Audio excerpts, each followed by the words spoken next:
Hello मैत्रिणींनो, जय गजानन. आपले shop जवळ 7 दिवस बंद होते व मी बरोबर गुरुवारी येऊन शुक्रवारी शॉप आपले हे सकाळी उघडले व शुक्रवारीच मला शॉप उघडल्या ह्या मावशींचं पैठणी साडी व ब्लाऊज शिवण्यासाठी आलं. त्यांची अनवर्षी आहे तर मी थोडक्यात दाखवते आपल्याला. शुक्रवार ते रविवार, आजचा रविवार आहे तर बघा किती काम आले. ह्या पिशवीमध्ये पण काम आहे, तिच्यात मी माझी ओळी टाकलेली आहे.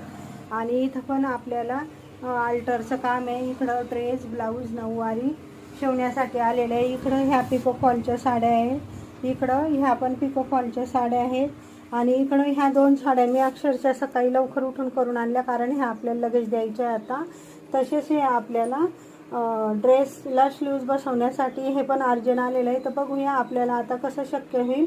तर मी आता मशीनवर बसून अगोदर एक ब्लाऊज शिवून घेणार आहे व त्यानंतर जेवढ्या होतील तेवढ्या साड्यांना पिको फॉल करणार आहे. तर मैत्रिणींना तुम्ही कसं नियोजन करता कामाचं ते मला नक्की खालती कमेंटमध्ये सांगा. धन्यवाद.